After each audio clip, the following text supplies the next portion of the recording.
And that's actually the start of the book a little bit, but just a little bit more about me. So anyways, I was in the technology industry. We're in Chicago when I was coming out of grad school, and somehow found my way into the wireless industry and spent 20 years there before shifting in the latter half of my career, or latter third, into artificial intelligence. So when I was a grad student back at the U of I, my thesis work was all in AI and machine learning and machine reasoning. But that was well before it was cool to be an AI guy. So somehow I wound up into wireless, which was great. Hey, everybody, and welcome back to another episode of Leaders Talk. Today, I am joined by Sandeep Pandaya, and he is the author of the ESG Revolution. ESG Revolution is how worker-centric AI is transforming industrial stability for everybody. And so far, he's done a really good job with it. ESG Revolution just came out a little while ago. Sandeep, welcome. It is wonderful to have you, sir. Yeah, thank you so much. Yeah, I appreciate the chance to be here, Andy. Absolutely. So tell us a little bit about yourself, about ESG Revolution, and just about really what brings you here. Okay, well, great. Yeah, and thanks again to all the listeners of your show for giving me this chance to talk about something that, I'm passionate about and have dedicated kind of the latter almost 10 years now of my career towards, which is really industrial sustainability, but particularly with a focus on workers and worker safety. A little bit about myself. I'm a veteran of the technology industry for over 3 decades. I'm a product of the Midwest. I grew up in Chicago, which has always been synonymous as a working person's town, the city of big shoulders. And so you kind of grow up in that environment. You don't think about it too much, but yeah. So anyways, I did my education there. I'm a computer scientist by training. My graduate and undergraduate work was there at the University of Illinois in Urbana-Champaign, and then later on while I was working, I did my MBA at Northwestern. So definitely a product of the Midwest. You and my dad would have had a chance to that's great to hear. And that's actually the start of the book a little bit, but just a little bit more about me. So anyways, I was in the technology industry.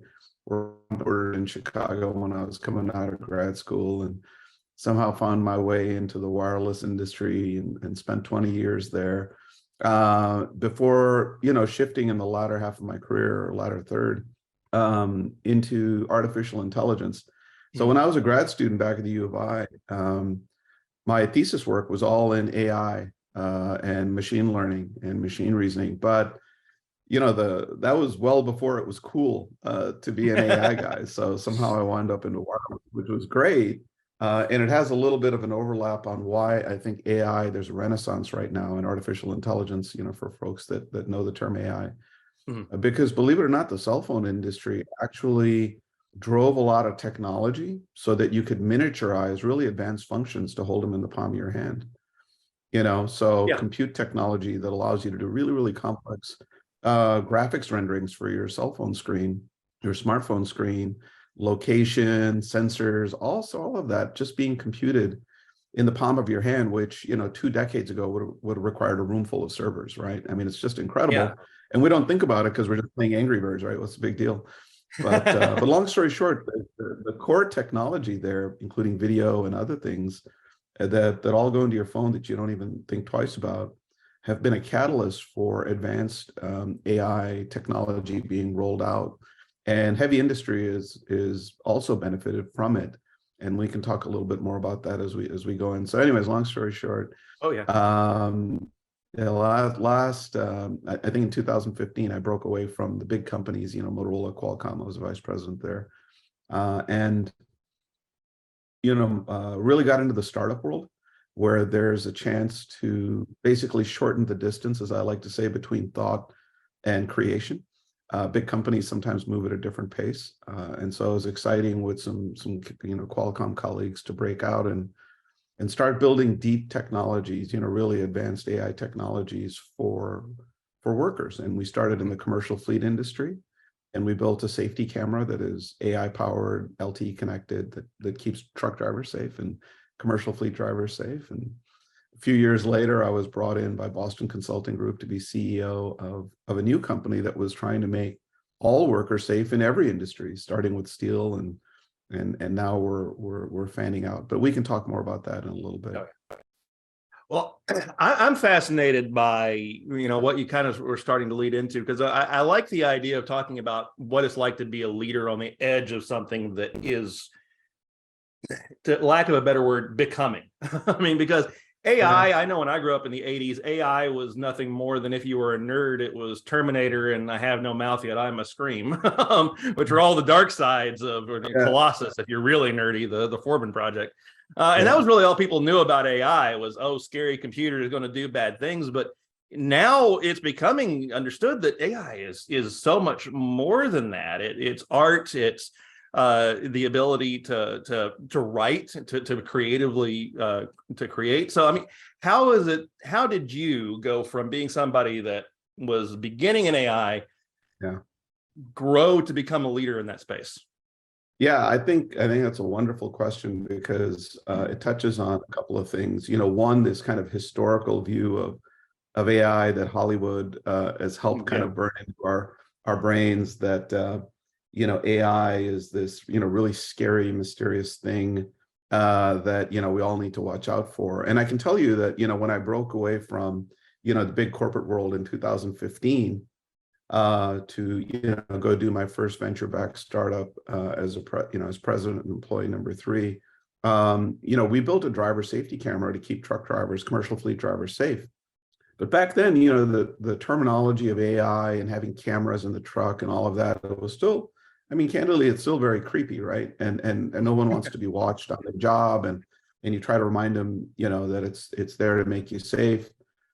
But there's always suspicion. But what I can tell you, to your point, Andy, that things have slowly changed. Now in 2022, when I speak to, steel workers or people in the mining industry or in warehousing, I'm not saying that everyone's comfortable with, AI-powered cameras or sensors in and around them, but they have come a long way, because now people might have a smart speaker in their home, or they might have a Ring doorbell, and they see that these technologies are becoming more familiar, a little less mysterious, and realize that there are limitations in these technologies. This technology is only trained to do certain things, and it may do those things well, but then it pretty much falls off a cliff when you ask your Ring doorbell to go get you a cup of coffee, right? It's not going to be able to do that.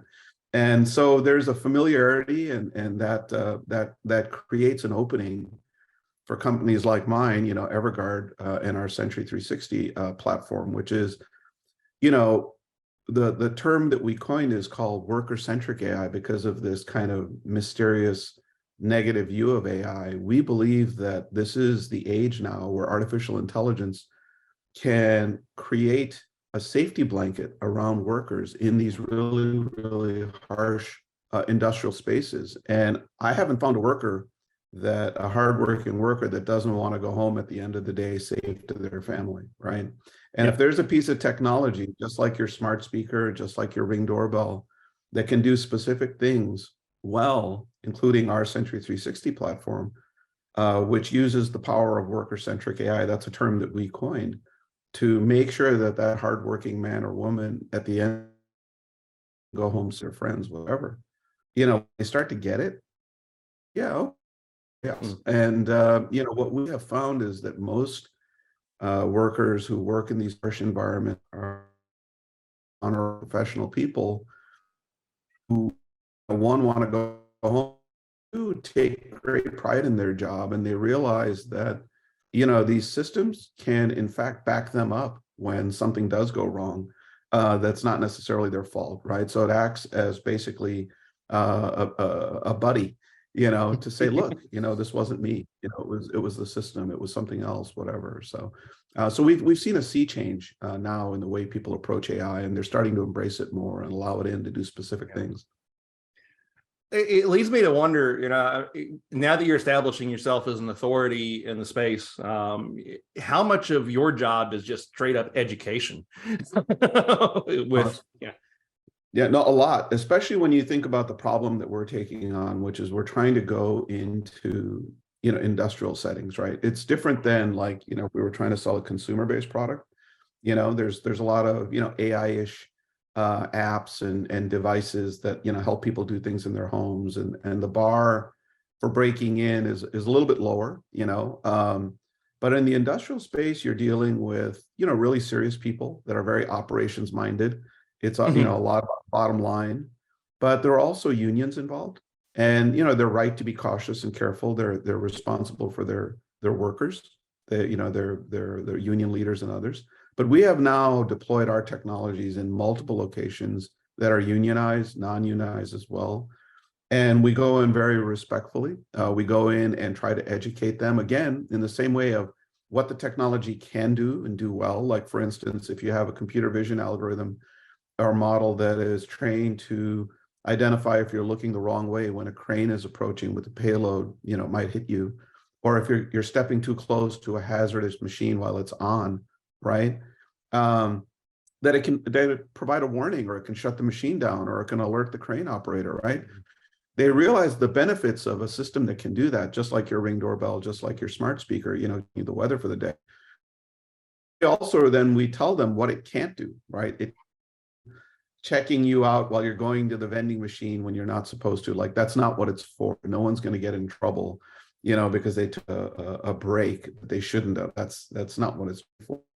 And so when we help them understand that, they realize very quickly that their goal of the caretakers of their workers is against technology if it's deployed responsibly. And again, that's why we always emphasize that our technology is worker centric. It's Yeah. pro worker. So that brings me then a little bit to ESG Revolution. Where does a book, or where did the idea to having a book come in to possibly help you with that process of education? Yeah, thank you for that question. So, I was actually inspired. I want to give to another book that I read. It's made me think about this particular one and why I wrote this one. So John Doerr is a renowned venture capitalist, in the world of venture investing, and he wrote a book a couple of years ago called Speed and Scale. And really, it was something I don't know him, but there's just the book and reading the bio and his thesis for why he wrote it. He felt that, across the world in governments and, for captains of industry, and then just in the community, everybody kind of now gets it, if they're not cynical, that climate change is important, right? And the world is changing, whether we want to acknowledge it or not, but most people do, most responsible people do. And there are ways to affect change positively and try to help, slow the impact of climate change. And people that are really deep in it understand what that is. But a lot of even executives and captains of industry and government leaders, they know it's the right thing to do, but they're not sure what the blueprint is. They're not Right. sure exactly how. So they're well-meaning. They just need some guidance. And so in Speed and Scale, the idea is to lay out crisply and cleanly, like in an action plan, what are Mhm. some of the things to do, like net zero carbon, reduction, things like that. There are industries like the cement industry and the steel industry, where Everguard, basically, we got our birth by helping keep steel workers safe. So it's personal to us, drive a lot of carbon emissions, right? And so in Speed and Scale, the idea is to speak thoughtfully, professionally, seriously, to these executives and government leaders, and say, this is what you need to do. Start building net zero steel plants. That's one way to reduce carbon emissions, right? Make those investments. And now you see Bill Gates and others, the Gates Foundation, investing big in plants. One of our ex-executives is actually now an executive at H2 Green Steel in Sweden, which is the first net zero steel operation in Sweden. And they're actually selling now their net zero steel at a premium in the market. They're getting all sorts of demand for responsibly produced steel because the world gets it. They're looking for that blueprint. So anyways, it occurred to me that in the problem of worker safety, and from your other question earlier about education, I said, look, I can try to talk to executives one at a time, or workers one at a time, or unions one at a time. But maybe something that would help accelerate the conversation and stimulate it is if I could just put together, a small book. I'll even call it a white paper, I'll stay humble about it, but that just lays out for worker safety, right? The same type of thesis, why worker safety is important, why the time is now, because the technology is there to create things like worker-centric AI to keep these folks safe. The last thing I'll say about why, ESG, for those people that don't quite understand it, it stands for environmental, social, and governance, corporate governance. So speed and scale, John Doerr, the climate change movement, the E in ESG has gotten a lot of attention. Everybody gets it. Like there's lots of money and lots of metrics. Everybody, even the sustainability movement really thinks a lot about climate change, which is great. We love it. The S in ESG stands for social. And we believe that a big part of social is how you treat your workers. So a company should be sustainable from a climate perspective, but it should also be socially responsible relative to the community, but also the community of its own workers. And that's where worker-centric really comes in, and the focus on workers. And I realized there were no books or no papers or no thought leadership pieces that were really drilling down on this. And I felt like the opportunity to reach more people was now, and that's why I kind of put it together. And in both cases, the E and the S report to G, the corporate governance. So whether that's the C-suite, the board of directors, the shareholders, everybody wants to do the right thing. And I just felt like there was an opportunity here with this brief thesis that I put together to help people think more seriously about worker safety and provide them a blueprint, which we've done in the book, of how they can act on this. I love it, because I do feel like you're hitting a niche that is extremely important right now, considering, where we are in the world, and just with technology just outstripping everything. So I mean, with that, how important is it to have this kind of leadership that you can look up to? Because you said something earlier that I like, that I kind of want you to deep dive a little bit more. It's that people have an idea of things they want to do, but they're really looking for ways in which they can find how. So how important is it for people to be able to share their knowledge the way that you were able to do with your book? Yeah, I wish, I definitely don't want my book to be the only one on this topic. I hope, this podcast or other people are doing it right. A million books on this topic. The more thought leadership and motivation we have on this topic, the better. And so I hope this inspires others to think about it. I am encouraged by really serious research reports written by various sources, Deutsche Bank, Boston Consulting Group, on the topic in general of, and this is a call out to the executives that might be listening, or leaders in government that might be listening, that it is profitable. It is economically beneficial to focus on what we refer to, in BCG coined the phrase, total societal impact, TSI, as a metric, as opposed to TSR, which is total shareholder returns, which every business student, every economist is traditionally focused on, right? But I think the sea change in the last decade, as people think more about climate and ESG, is that TSI, total societal impact, actually increases share price of the company. There are studies now that show that companies that focus on climate change and being responsible, there is a lift of single-digit percentages to double-digit percentages, depending on your industry, for your market cap and in terms of profit margin. So, one of the reasons that I think this book is timely and why it's important for folks to think about it is executives and government leaders, as much as they want to do the right thing, they want to keep their job. They want to stay in power. And so they're worried about the next quarter, the annual report, the shareholders meeting, all of it. And they're like, well, I really don't have time for this TSI stuff. Well, you do if you want to run a profitable company, or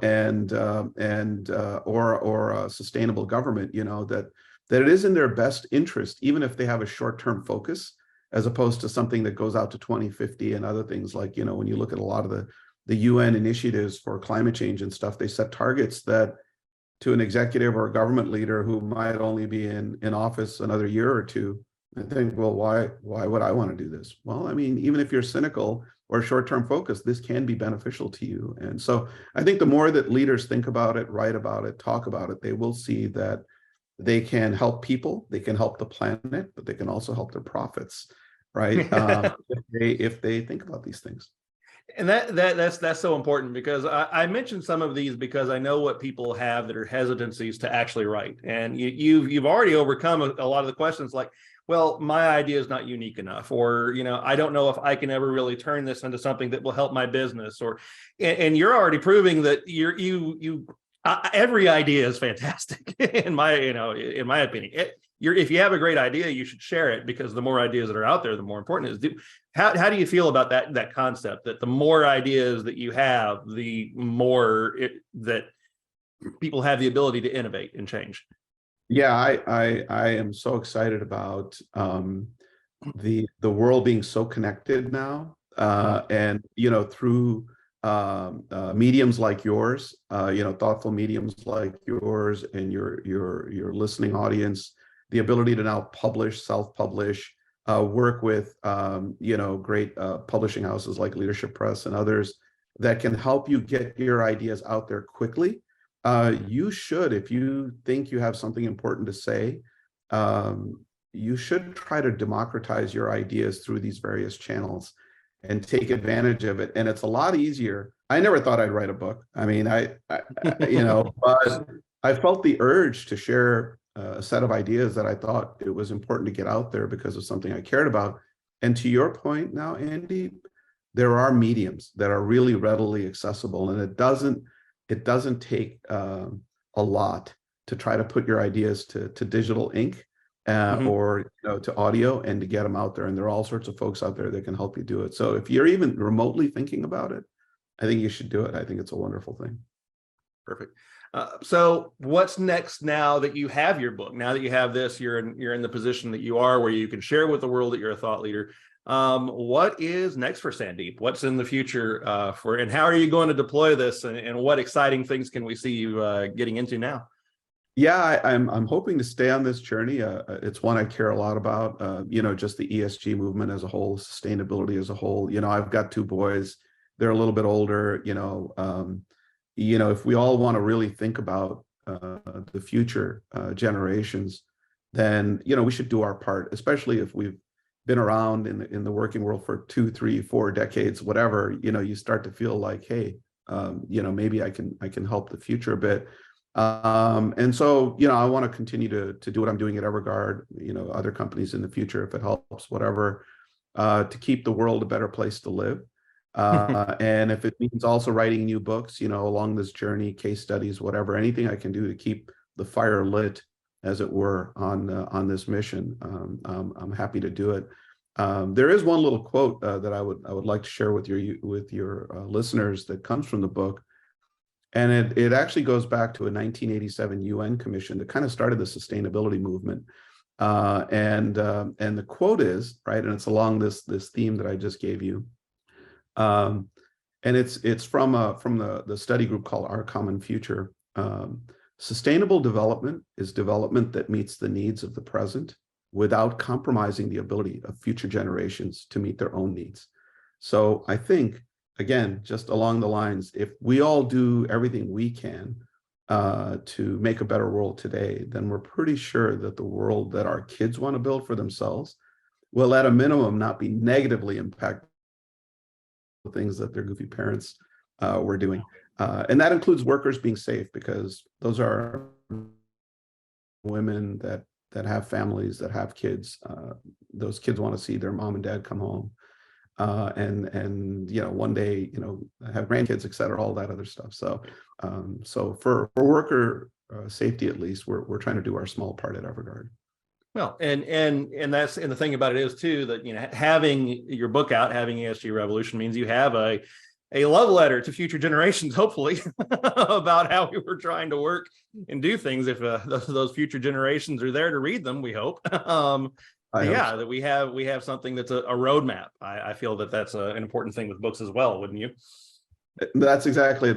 Was the main goal of the book is to provide, maybe it's not a complete roadmap, but it's a starting point for anyone, any executive, any government leader that would like to see at least a sketch, a straw man of how they might get started down this journey. And of course, our company is here to help, but the good news is there are other players in this space, but this is something we've been doing for years, and I personally have almost spent a decade doing. of bringing deep technologies, cutting edge technologies, which can now truly transform the factory or the construction site or the mining operation in the way that our homes are being transformed with smart tech daily. Awesome. I'm thinking about some of our listeners that may be in the early stages. You know, they may be doing something like you. We've worked with a lot of people in AI and computing and the cloud, and they may be thinking to themselves right now, well, how do I get started? What do I do? I mean, I might have an idea for a book, but you know, they may be putting objections. What would be your advice as a leader that's now done it, successful, to get their thoughts in order? What would be your suggestion then to actually get this out if they're interested in doing this? Yeah, I mean, I think there's probably different approaches. Obviously, you could always try to go alone and self-publish and do everything on your own. That can be a little overwhelming. One of the reasons that I used and partnered with, you know, in my case, Leadership Press, they were very helpful in structuring my thoughts, because we all have those thoughts, right? They keep us awake at night. But putting those thoughts to paper, and then, you know, they have a team that can help tease out those thoughts and help structure them in a way that you know, that starts to look and feel like a book. And then, of course, they know all of the operational details about, you know, for like in my case, you know, getting me onto Amazon so that I can make the book available more broadly. That goes back to the commentary we had earlier, Andy, about, you know, how do you reach people? Well, Yeah. you know, writing a book like this, you know, whether it's an ebook or a paperback or both or whatever, it's just one more way for you to reach the world. And it is a connected world, and you'd be surprised all of a sudden who's reading your book on the side of the world, and it stimulates some neurons, and suddenly they're starting to change their little world, and you had something to do with it, you know, like the butterfly effect. Yeah, I know. So it's kind of cool. Yeah. Yeah, that's definitely an amazing thing to think about. So thinking about members of our audience also too that are listening to you might be interested in potentially doing business with you, looking you up. How can they do that, and what suggestions would you have to offer them about ways to get together with you? Yeah, so if they're interested, if any of your listeners, you know, are in industry or in government or in their community, and they just want to learn more, particularly about sustainability broadly, you know, in their community, because we actually incorporate environmental sensors in addition to computer vision and you know, smart wearables for core physiology. So we're, you know, we do the soup to nuts on sustainability. But if they're interested in sustainability or worker safety in particular, right, at their industrial site and what have you, reach out to everguard.ai, our website. There are ways to get in touch with the team. My contact information is my first name, Sandeep, Sandeep, at everguard.ai. We appreciate all outreaches. We're happy to help, even if it's just a conversation. And if you're looking for an action plan, we can help you put one together. Everything to make the world just a little bit better, and also to make sure that the hardworking men and women in your world get home safely. Wonderful. So any final thoughts for our listeners about just the general topics that we've been talking about? No, I think that's it. But I will say this as a career tech person, and in case you have any career tech folks that, you know, that have worked in the ivy towers of big tech or big government, I have the greatest respect for that work in, let's call them, foundational industry like steel and construction, mining, commercial truck driving. As I left the you know, the corporate tower of Qualcomm and started to work on and now all these other industrial workers, the jobs they do are hard, they're demanding, and we all benefit from everything they do. You know, they get up early in the morning, they go to dangerous places. There's very little glamour sometimes in those jobs, but, you know, walking through a steel mill, walking a construction site to a loading dock, you really have just a ton of respect for these folks that show up every day and make our life better. And so I just want to say thank you to them, you know, if any of those folks are listening. If you're in technology, you know, maybe you want to take a field trip one day and find out where your laptop really came from. Awesome. Well, fantastic. All right. Well, Sandeep, it was wonderful having you here. The book is ESG Revolution, ladies and gentlemen. It is down below in the links, as well as ways in which you can get in touch with Sandeep. And yeah, Sandeep, we wish you the best and a very happy new year to you, sir. Thank you so much. Happy New Year to you all.